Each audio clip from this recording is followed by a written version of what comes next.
been a really spontaneous session that we sort of cooked up because the themes of IP sovereignty, engaging respectfully, and data sovereignty all seem to be bubbling up in our conversations. And so I sort of reached out to Erin and Maata to join us, and just so that they can share from their own perspectives. So Maata is an expert in moray arts, Raranga and Karanga, and she's from Parihaka, as I mentioned, and she's been heavily involved in her community and passing on knowledge for many, many years, and is the driving force behind Parihaka being a self-sufficient community. Also, she's an amazing artist and just does many, many things with her time, and I've been very fortunate to have worked with and be friends with Maata for some years now. So welcome, Maata. And Erin, hi. And Erin is a lawyer and a water law and policy expert at Melbourne Law. So, so you're a member of the Birrarung Council, Voice of the Yarra River, and working with traditional owners and First Nations across Australia on water rights and water justice. So what I might do now is I might hand to Maata and then to Erin to introduce yourselves in the way that you feel is most appropriate, and then we'll open to the floor and have a conversation. So I'll probably jump in with some provocations, and I'm sure there'll be some questions from the floor as well, but it'll be a really open, hopefully, and friendly conversation. So over to you, Maata. He mihi tēnei kia koutou I hui mai I tēnei wā, ara he mihi hoki ki te whanaunga no ahi trairia kia koutou ngā tangata o te whenua, he mihi tēnei ki koutou. I'm Maata, as you heard, and I live on a special place. People might like to call it a reserve, but it's a place called Parihaka in New Zealand and Taranaki. And been here for 34 years, and of course been part of the evolution of a number of things, I think I could fairly put it, on Parihaka. And I come with a sense of having this knowledge of Indigenous people and wanting to share that, because I think it's really important that we empower people to be able to hold on to their Indigenous ways, traditions, whatever it might be. But I think it's really, really important. And I'm going to rely on Tracy to push me into a corner or to guide me or to do what she needs to do with me. So my roles in our society over here have been so many. And I think I'll leave it up to Erin because we really don't have much time, because I know that I can gas, I can speak lots and lots about nothing and get nowhere. So I think, we'll share the space. Kia ora. Kia ora. And Erin?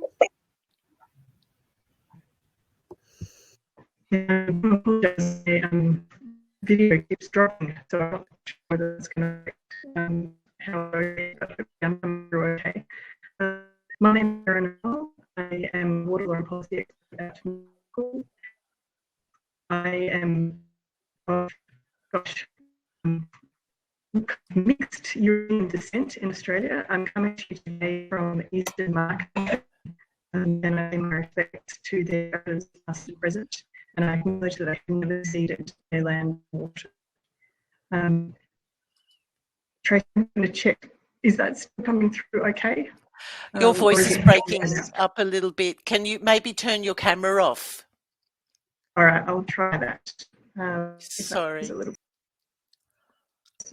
Sorry, is that a little stronger? Yep. Yep, excellent. Sorry, so I'm actually a Codesign law, so the internet can be a little bit unpredictable. So yeah, thank you so much for having me here today. I look forward to participating in this conversation. I do a lot of work with First Nations and traditional owners across Victoria and Australia. I think the most exciting thing that I'm doing with my time right now is learning how to be a voice for the Yarra River, the Birrarung, in partnership with Wurundjeri Woi-wurrung traditional owners. Really looking forward to this chat. Great, thank you both for the introduction. We'll flip over to the group mode, but I guess my first question is to Maata. And we've worked together, as you know, for quite a long time.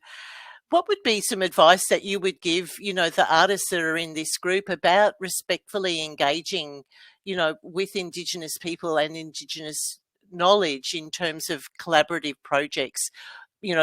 What suggestions would you have to guide that kind of participation?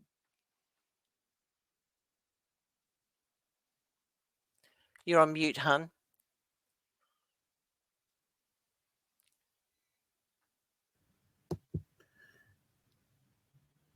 Thank you, Tracy.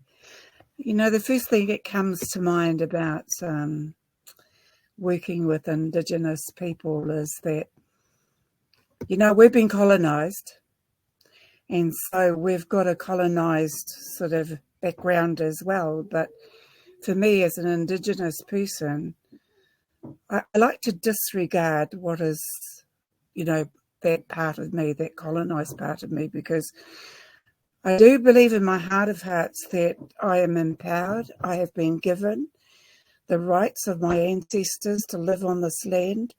I shouldn't have to conform. I shouldn't have to be a member of the white society. I should be able to be who I am, live the tradition that my ancestors left for me. I shouldn't have to do what is expected of me by, the colonizers. And so I come tonight with the deepest of respect to those who colonized me as well. But to say this is that we as Indigenous people must stand.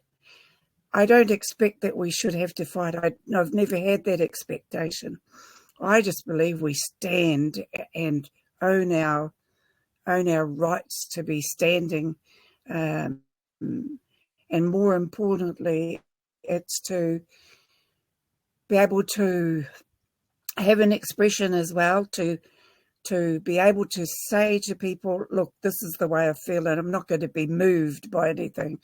And Tracy, that's the way I behave in so many ways. I will stand for the rights not only of my people, but for those who are less off than myself.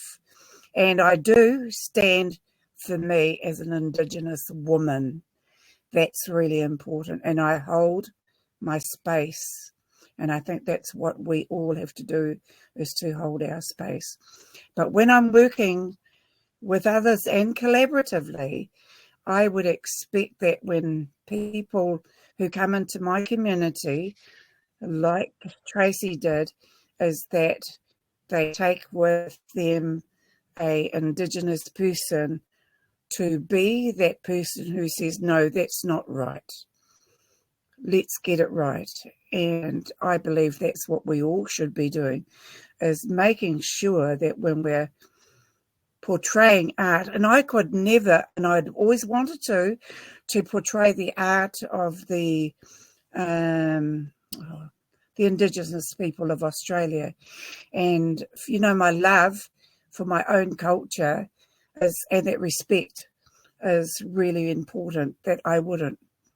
And I know there are women who play the didgeridoo, but because I am Indigenous, I must respect the culture. So there we are. This is what I feel. I hope that's sufficient, Tracy. No, thank you very much, Maata. I think that's a really good response. And Erin, I might go to you now and just ask about some of the things that you've learnt by working with First Nation people on the Voice of the Yarra project. So I think I would really echo what Maata has just said. When I come to work with Aboriginal people in Australia, I have to be aware that I'm doing that as a white fella, and I'm coming into that relationship as a colonizer. So that positionality is really important to remember. And I think for me, the biggest shift in mindset that really sets the right kind of foundation for a relationship is to recognise Aboriginal people as sovereign. And that is a really profound thing. Once you accept that they are sovereign nations, then that changes everything about the way that white fellas like me engage with Aboriginal people. I'm going to just quickly mention a piece that I find really, really valuable, which is a paper written by Amberlyn Kwamulina. And she's an Aboriginal researcher who's based in Western Australia. And she asks 3 questions about how you can think about doing respectful research and research engagement with Indigenous people. And she poses these questions particularly to non-Indigenous people like me. And so the first question is, should the research, or in this case, should the art happen at all?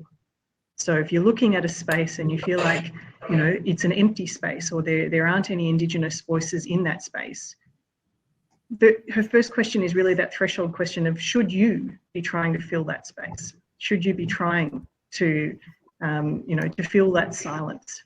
Because there are going to be multiple reasons why that should exist, or why that might exist. So that's the first question, is should you actually be engaging at all?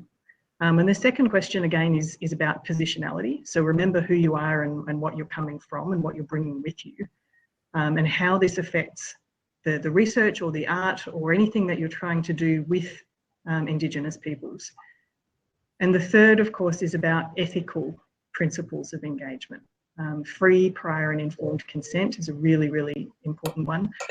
The thing that matters to me, I find, in addition to that, is what are the outcomes of what you're doing? And is it achieving outcomes for all of the participants? And so in research, I think it's really important to focus on not just what the outcomes of the research are going to be, like what you're going to find out, but is the process by which you're doing the research actively generating positive outcomes and fulfilling the desires of all of the participants in that research? So if I'm working with Aboriginal people, the sales pitch is not, this is what you'll get at the end. It's, this is how we work together, and we both benefit from the process as we work through that. And that's the kind of thinking that we're trying to take into the Birrarung Council, and we're working hard to make this a genuinely bicultural mode of governance. Can I just say something? Am I? Please. The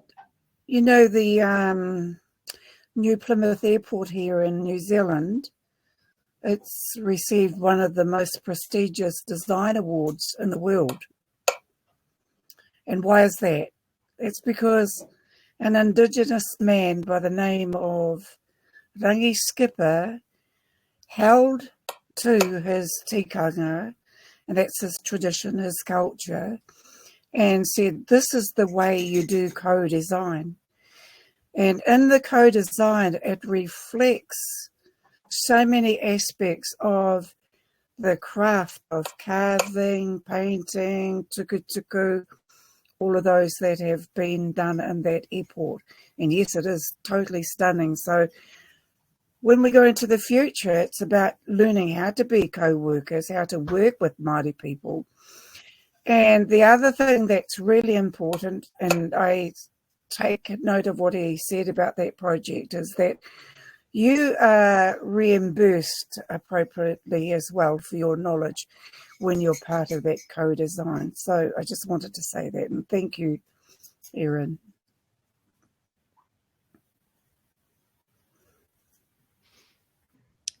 Thank you both.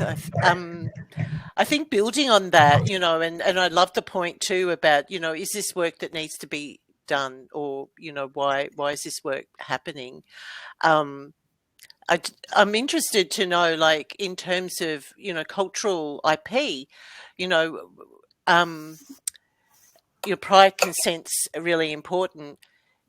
Erin, have you come, and Maata, you might have experience here, have you come across a situation where maybe there, might be cultural IP embedded in a collaborative project, and that project is then taken out of the context and, is maybe commercially traded on, or, hypothetically it's actually used not for the use intended? I think there's lots of different ways we can look at this situation, but is there something you might be able to speak to, that in your experience that might be reflective of this kind of interaction, and what would be, the way to, what would be the remedy or the appropriate way of navigating that? Either as someone who might be involved in the process or someone who might see that, I'm talking about bystander effect here, that you don't want to be standing there watching that happen, and not say anything if it's something that needs to be said. One of the things I'm going to jump on here, Erin, before I forget it, is in Aotearoa, New Zealand, we see it often, and that's the appropriation of Māori design. And so the Chinese they've swooped in and they've created these blankets, these flags. They've done a whole lot of design around Māori. And that's one of the arenas we've never been able to take anybody to task because they're conglomerates, and we don't have sufficient whatever it needs to take China to task. I was told that we would lose. So I'm a bit worried about the integration of design.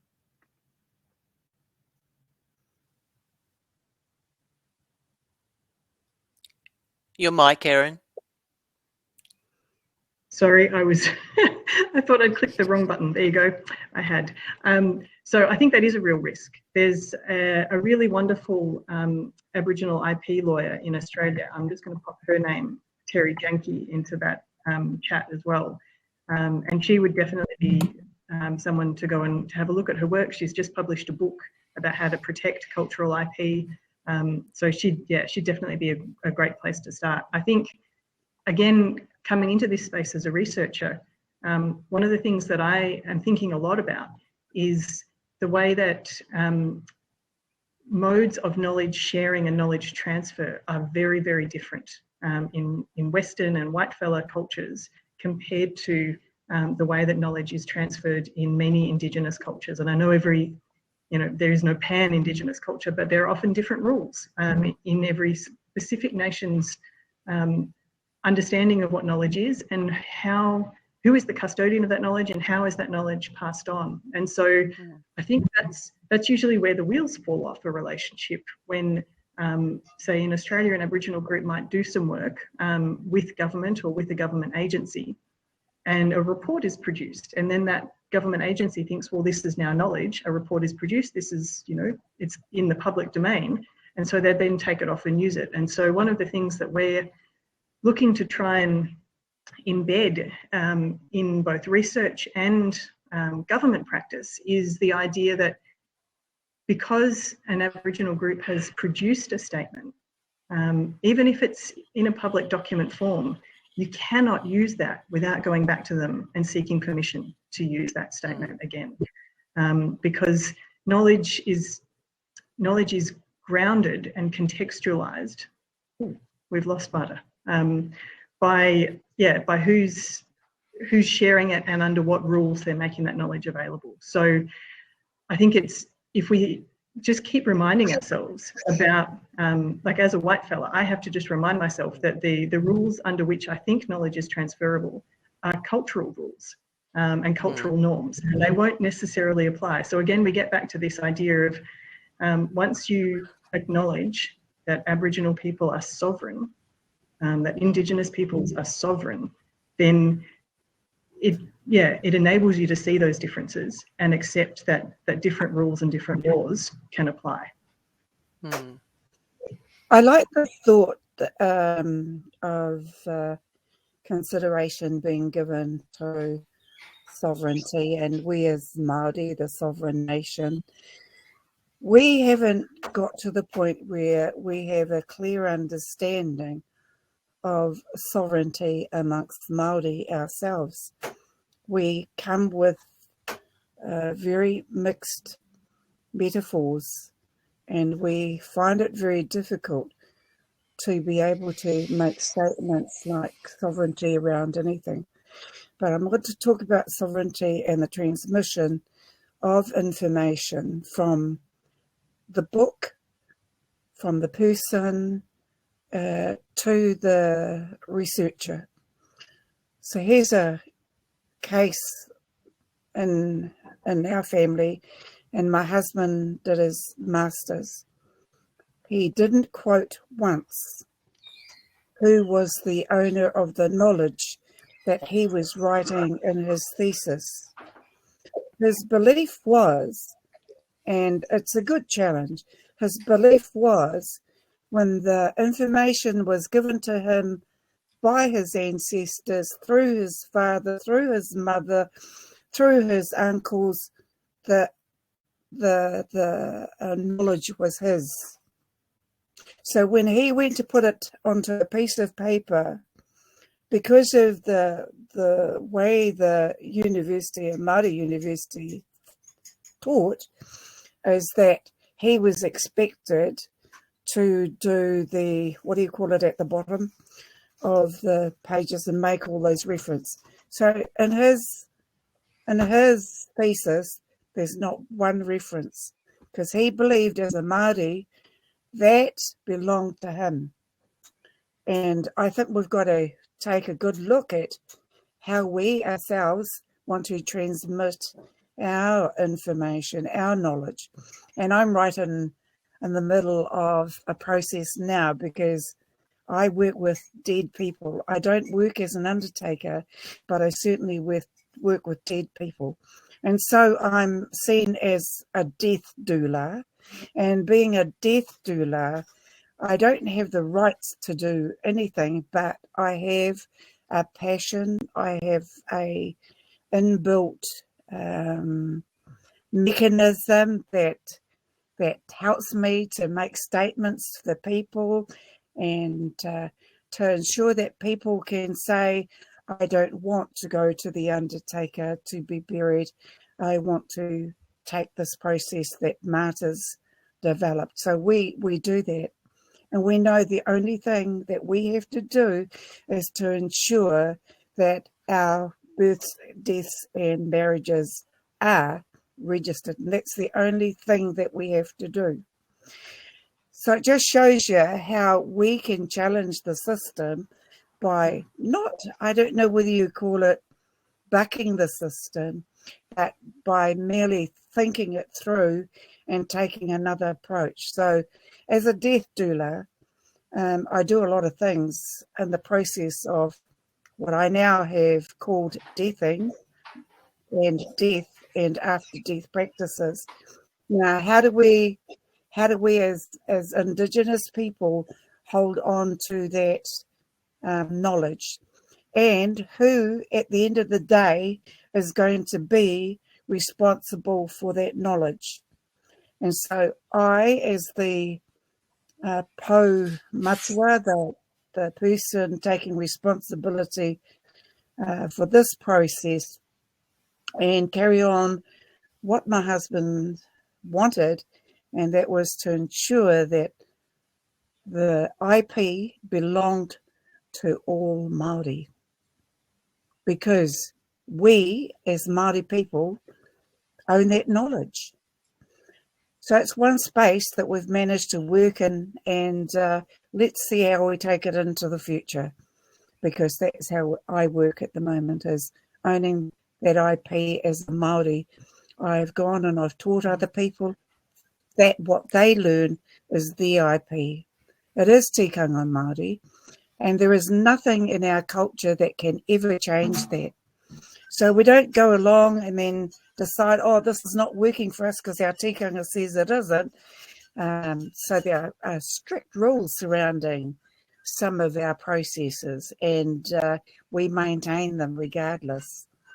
And that's what we want to do for the rest of our lives. We don't want our knowledge to be contaminated anymore. We've had to go and find a lot of knowledge that belonged to our ancestors to bring it to where we are today. So I hope you can all understand what that means for an Indigenous person. Thank you, Maata.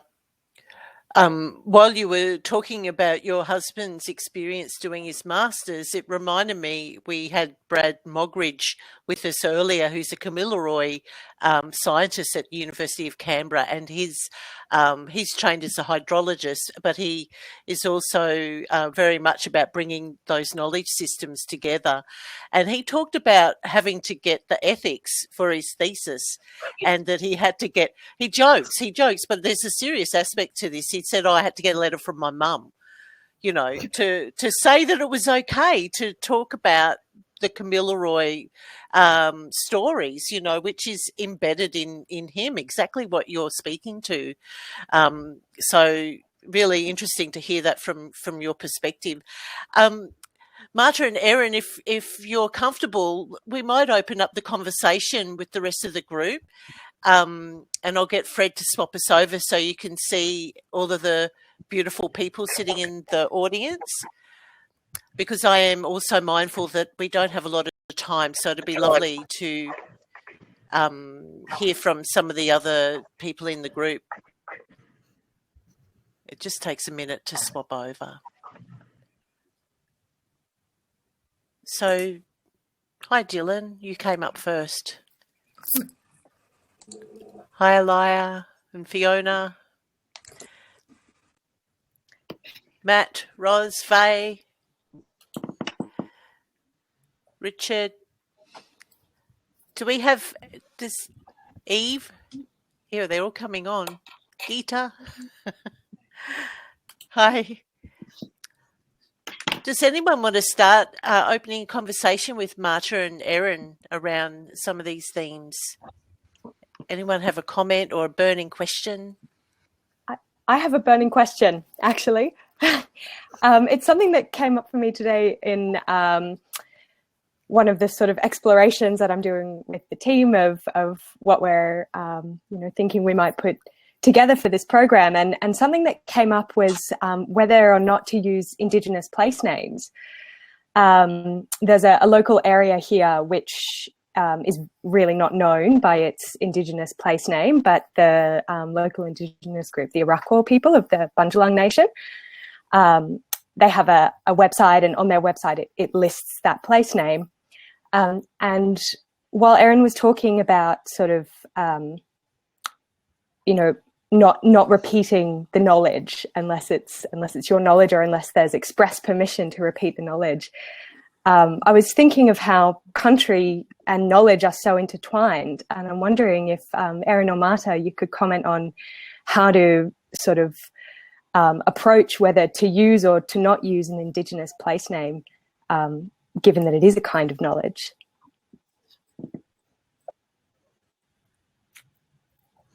Erin, I'll leave you answer that. You're in Australia. And then I might add a New Zealand aspect. Sure. So, Elia, I think in that instance, my first step would be to make contact with the traditional owners and seek their permission to use that name. And if it's on their website, then I think it's probably likely that you'll get that permission. But it would be really important to confirm that, because obviously, there might be other rules around the way that's being used. I think more and more traditional owners across Australia are pushing hard for their names to be recognised as the primary names of rivers and landscape features. Gurry or Fraser Island has obviously just been formally recognised with its original name. But there are, each of those decisions are made in context, and there can be a backlash. So it will be about what each Indigenous group or each nation is actually comfortable with, knowing the local context. So I think, yeah, again, reach out to them and see if that's something they're comfortable with. The contribution that I'd like to make and how we do it in Aotearoa is that we have a tribal system, and in the tribal system we have hapu, which is we have a big tribe, and then under the tribe, as you might call it, we have hapu, and those are smaller tribes, and then within the hapu we have whānau. And what we do know that when names are given, respectfully, those names are maintained by that particular area. As you know, we've been so colonised that a lot of the names have been removed from our spaces and places, and we're asking for those names to be returned and used in our lands, and that's what's happening now. But it's taken a very, very long time. There was a comment that I wanted to make about just the use of names, and when you use the name, is that you learn to pronounce the names correctly. Not with taking on a culture and not having the appropriate language and pronunciation to go with it. I think that's important, Elia.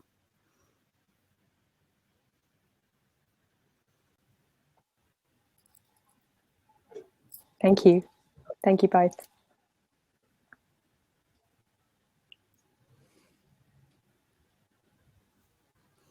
Another question?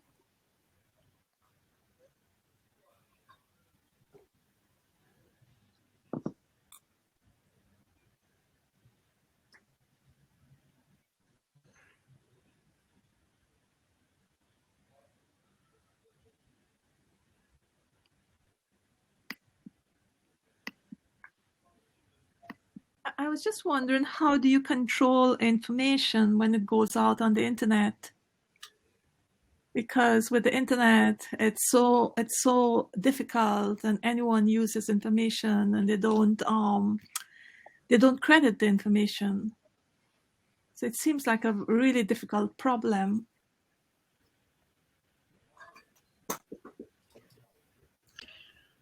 Internet to me is a pit of it's a pit of despair, really. Like Facebook, you believe half of what you see on it. In fact, I don't even believe that much of what I see. And then if I think it's chronic enough, I'll make contact. I'll message that person, because I think you have to say what you need to say on Facebook, but you don't always have to display it on the Facebook page. I think you can message people and ensure that what you've seen that is wrong, that you make that statement. But Geeta, I just want to say how my husband did his thesis, and he never acknowledged anybody where that information came from, and it was printed under duress, but it was printed. Yeah, but so when it comes to, it was his family knowledge. Yes. So, you know, your knowledge on that's going out on, here's a good example. I've designed this process that looks like, feels like, sounds like a tradition that is Māori. And that's because no one else knows what it's like to ever have managed the death and, well, the deathing of anyone in our culture until the day I came along and said, we're going to do this in our culture now. So how do I reference that information that was researched by my husband while he was working at the museum in Wellington? So how do I reference that? because he's got no reference points for me to use, and I use them. So I'm trying to understand how you can actually work it better for Facebook. Don't believe Facebook. Maybe what you need to do as Māori people is to write a series of books or things in print, which are done by your people. So your name is on that. So when someone else references it, that you have this record, or else information is just going to be diffused and anyone can reference it. But once it's in print and your name is there, then they will have to reference the information. But it needs to be in print, or else, people just come and steal and take it as their own, unfortunately. Gita, the other point to make as well is that I think when you see information, you've got to cross-reference it. You've got to go and find somewhere else, find those places that might have the same information. I think that's really important as we come to, our traditions in New Zealand. We're having to find half of them. We don't hold all of our traditions. We're still searching. Yeah. I think, just to extend on a couple of those points, this is one of the reasons why I recommended the work of Terry Janke, because I think there are a lot of Indigenous scholars and practitioners around the world in different jurisdictions that are trying to build a bridge between IP protections as they exist in Western laws, in settler state laws, and whitefellow laws, and the way that information and knowledge is understood in an Indigenous or cultural context. So that's probably the first step, I think, is to actually go out and familiarise yourself with that kind of information. If you're working with traditional owners, then and if you're looking at making information or art that is going to be widely available, then learning about ways to respect and protect that information is very important. The point you make about the internet, yes, I think that affects all knowledge. So, whether, you can be a white fella designing mousetraps and get ripped off by a company in China, or you can be an Aboriginal person who has an oral culture and with specific knowledge protocols and also get ripped off, possibly by a company in Australia that will then want to sell your art.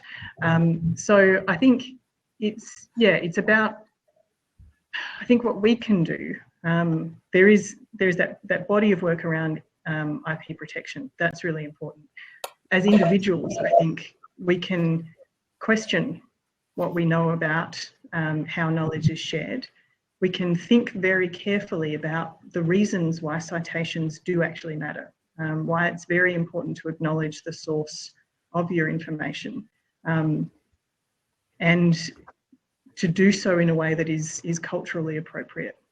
So, for instance, if I was going to cite Maata's husband's scholarship, then I would recognise that as both his work, but also that the knowledge itself is coming from Māori and is held by Māori. So I think there are multiple ways that we can think about the way that knowledge is produced and held and transferred, and just to challenge our own assumptions about what is a valid way of sharing knowledge and information. Yeah, most of us are ethical. Most of us, or most researchers, are ethical. But I'm talking about the wider area of people using the internet. This is why I suggested that they should write down their knowledge and get it into print, so there is a record. Or else you're open to people just stealing and saying we are the first to talk about this, as it has been done. But most researchers are ethical, but we are just 1% of the 100% of people who are using these things. Can I just say, I've been looking for a copyright and a patent for one of the products that I've designed. And as a Māori artist, I just think that, I've designed this machine that can produce something faster than I could ever do and still make this beautiful mat. So I think, oh, well, it's a machine that I've designed. But as I go looking for the IP, for the patent and for the copyright, I'm not allowed to do it because there's a part of the machine that reflects something that's common practice around the whole world. So I am now not allowed to use it as part of my development. And so you can't get a copyright on that, and you can't get a patent.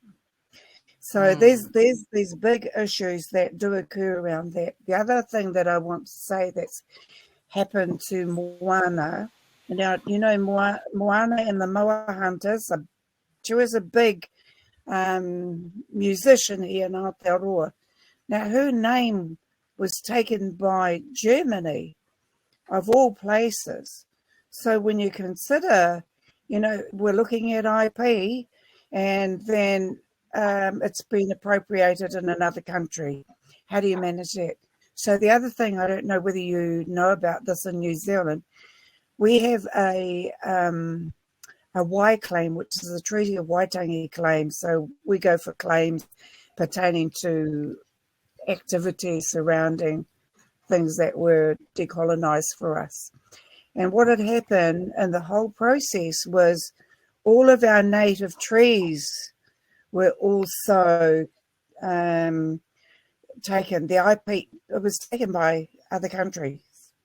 So when they had the big, I was going to say entrepreneur, but it's not the entrepreneur.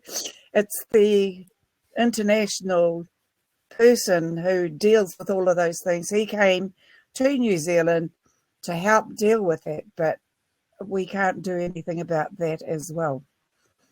So, you know, how do we manage in a world where the competition's really great and we're slow, we're very slow, our culture is very slow at bringing these, I think they've been problems to the fore. And colonization obviously did an amazing job because we were very slow. Maata, that case of the native trees reminds me of, there was a big battle up in North Australia around the Kakadu plum, where a company tried to copyright or trademark the name of Kakadu plum, which is a bush food up there. I don't think they won. Erin, are you familiar with the Kakadu plum story? Not in detail, unfortunately. I don't think they won either.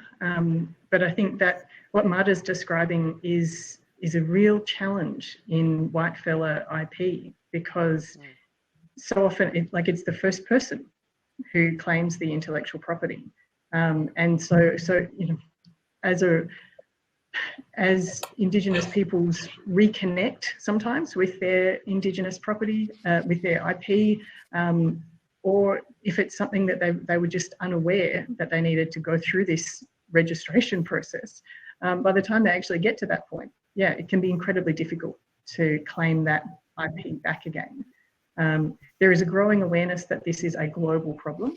There is a growing recognition that it is a serious injustice to Indigenous peoples all around the world, and that their knowledge was consistently traded on.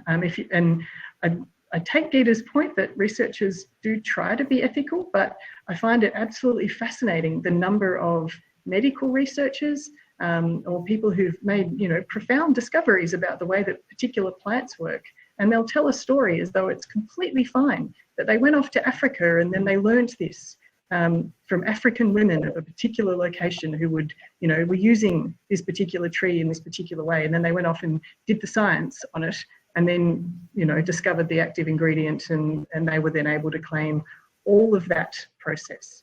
The owners of that IP were those particular African women.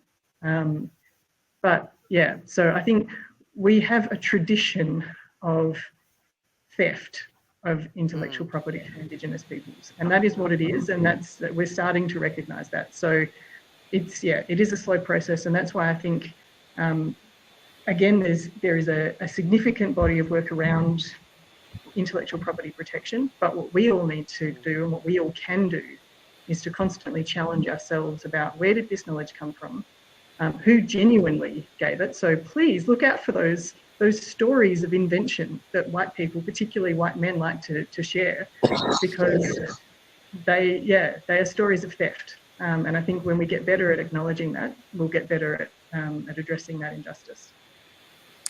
Erin, also thank you for bringing up Terry Jenke. I did reach out to her through LinkedIn, but I think it was just really short notice.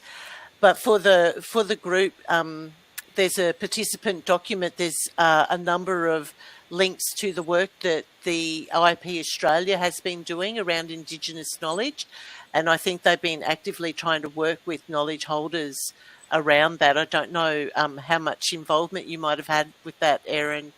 But I want to actually read up more on Terry's work. I am aware of what she does. And I started to look into it and go, actually, there's a lot of movement happening in the space, as you said. And it's so, you're right, it's so complex. I mean, it's that thing about, it's the postmodern thing. Nothing's new, you know, like, and you can't just put a new name to it and say it's new. Now, does anyone else have another question for Maata and Erin? Tracy, I might, if I missed the actual seminar because I had other commitments, but I will be looking at it later on this evening. But just in terms of the conversation that's happening right now, I recently had a meeting with a lady who was within the Irish system, involved with trademarking, copyright and all that kind of stuff for my own personal artwork-based stuff. And personally, I've been working on a conceptual project since 2015.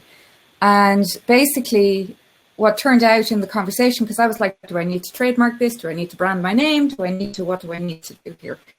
And basically what it turned out, because I was and have been actively sharing my process within the field of Facebook even for the last 5 years, that nobody else can claim it, because it's like the history is there looking back, that it was like, I've been doing this for 6 to 8 to 10 years. So in terms of that, I don't know if there's something that can be utilized, or a concept that can be utilized about the embodiment of the knowledge and the kind of the, I don't know the right words to say this, like the presentation of the knowledge as a way of life within the ancestral communities, and the claiming of it in that way, that it's just so obvious that it comes from there, because it's just, this is the way we've been doing things for years and generations, and it's very apparent that it comes from here, because here's the proof we've been doing this for so long. I don't know, does that add or make sense, but I just thought I'd share. Thank you, Aisling. I think it's an interesting perspective, especially the Facebook part of it. I guess the challenge with all of these solutions is that they are so often about requiring Indigenous peoples to present their knowledge in particular ways. And again, I think in a Western sense, knowledge is an objective thing. It's an object you create and you put it out into the world, and that is the artifact of knowledge, is its public presence. Knowledge is not something that we keep hidden. Quite so much. There are obviously barriers to particular forms of knowledge, as anybody who's probably encountered a paywall when you have to try to look at a journal paper or something. But we tend to see it in its public form, and certainly IP protection says your knowledge must be in the public domain. So if you apply for a patent, that becomes public. That's your public statement of, this is what I have created. Here is all the knowledge about it, and if you use it, then you have to pay me because it's mine. But that doesn't necessarily fit within the knowledge structures and the knowledge transfer methods of Indigenous peoples. So I think there are ways, and Indigenous peoples everywhere are experimenting with lots of different ways of reclaiming their existing IP, of trying to present this kind of knowledge base so that it's much harder for people to take it from them in the future. But I think it's yeah, the way they choose to do that is ultimately up to them. And so some of the solutions that we would think of as being a straightforward thing are not necessarily a straightforward thing. And I think to go back to one of the points that I made coming from Amberlin Kwamulana, just because an Indigenous group doesn't appear to have done what we think would be a straightforward resolution to a problem doesn't mean they're not aware of that resolution. It might mean that the resolution is just simply not actually a solution to their specific problem.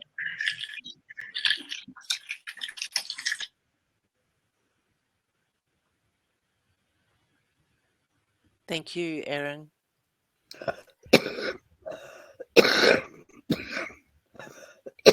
Sorry.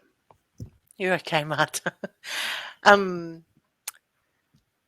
I've just got one more thinking about, like, I remember when I was in my early 20s, I found these cassette tapes of Arnhem Land recordings in a library. And at the time, because I had no clue at all, I taped the recordings and made a video. This was when I was about 18 or 19, about Aboriginal art. And so it was like really very analogue. And I had no clue about the appropriateness of it. So what if, say a situation like that, I mean, obviously I would never show that work. I mean, it doesn't even exist anymore. But what if we've got in our archives something that we may have recorded where at the time we had permission to do the recording, but that person may be gone now. And, would it be appropriate to go to their family or, I mean, obviously taping from a tape is naughty. Full stop. But what if it's actually a recording of an interview that you may have had, and then that person, has passed on, and would you go to their family? What would be the appropriate thing there? And Maata, maybe you've got some thoughts on this one because it may have been something that's come up within your whānau. Well, it has, and what's happened is, Here's a good story about the library in New Plymouth, who was responsible for taking care of photographs. So the images of our ancestors were sitting in the library for a number of years, and then suddenly the library decided it was going to go digital. So it started going digital. However, there was one of the workers who felt it was so wrong to have to digitalize the photograph and then send the photograph off for burning. And what happened was those people who were responsible for allowing that to happen didn't take any responsibility for it when I found out, and the challenge was there. And so the big thing I think that we have to be mindful of is that these things are going to happen. And my big thing for me is that you give it back. So simple. There's no need to keep it. And go and do an apology and take them some food and be really apologetic and make sure you fill that space for them, because you've really done something to their own. And you got to believe when you got culture like mine, because everything that is on this earth has a modi, so it has a spirit. And it's the same with everything that we have that is inanimate as well. So rock has a source of a modi, and that's really important that we maintain that as the Māori.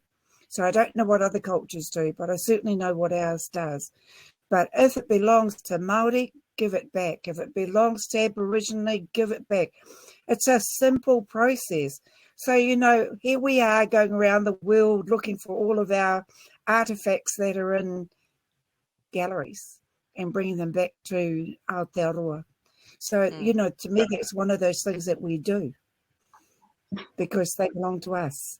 And we don't want to have to pay for them because you took them. Thank you, Maata. Erin, Can I did just add you have anything? Yeah, just a little bit of addition there. I think probably two things. One, if you've been involved in the creation of that material, or if you've been partnering with an Aboriginal person to do that interview, for instance, then this is where free, prior and informed consent comes in. So you ask for the permissions that you need. And if you then want to do new things with it, well, you know what you've asked for and what consent was given.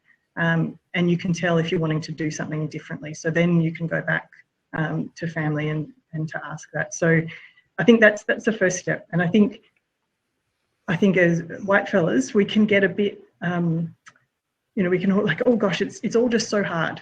No, it isn't. Just go and ask the question and be very clear about what you want that information for. Then I think the second point I'd want to make is just the importance of knowing the history. So if you're using material that somebody else obtained, then understand what permissions they got.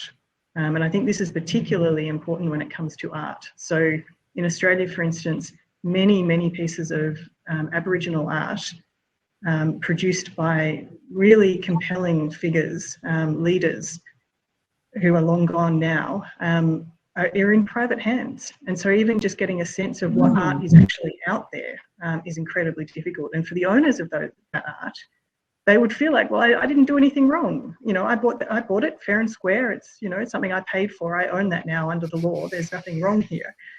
And it's only if you're prepared to say, well, actually, was it ever acceptable? Was the process by which this art was acquired ever really acceptable and legal, or at least moral? Was it legal under the laws of the people that you acquired it from? So yeah, taking into account the history is as important as what you're doing now. Yeah, thank you, Erin. One of the things, I called this session Law and Law, and because I was thinking of another Taranaki elder, Te Huirangi Weka Pururu, and he said that, that once I did a workshop with him, and he mentioned that in the Māori world, law and law is the same thing, that there wasn't a difference between the two. And that's why I thought, we don't have time to talk about that per se, but I think that, you and Maata, what you were just touching on, really sort of resonates to that. Because it's part of the law in terms of LORE being law at the same time. We've probably, if you don't mind, we've got time for one more question, then I guess we better wrap it up because we've gone 5 minutes over.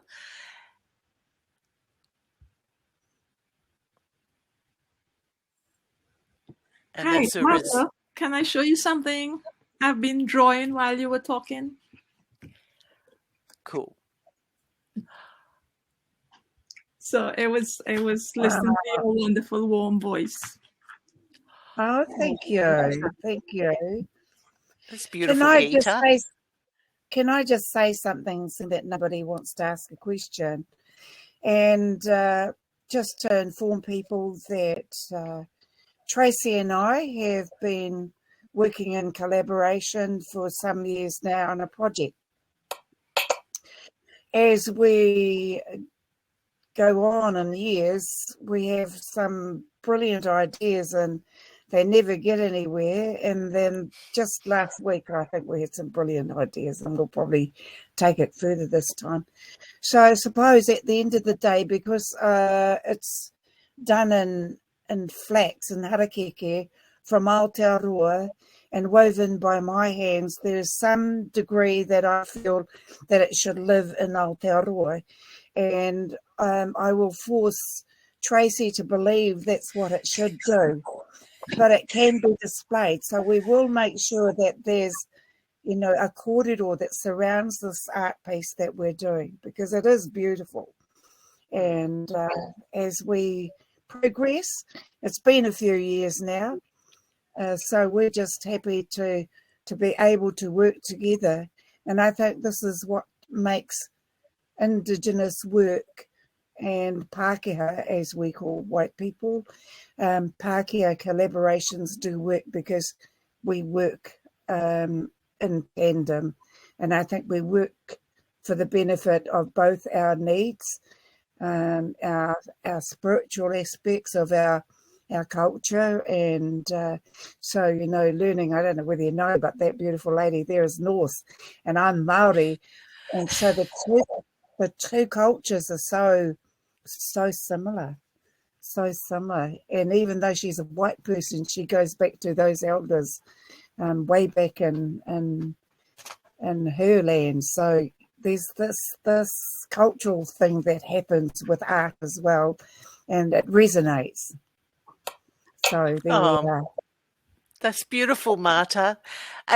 Do you give your permission for me to share the video that we've made with your poem, the Puwanga? Yeah? Yes. I'll share that with the group I'll send the link around. But yeah, look, thank you. And I think, we might wrap it up at this point. Thank you so much, Maata and Erin, for such short notice coming and joining us. Everyone, thank you very much for tuning in on your Saturday night. I'm sure this is the beginning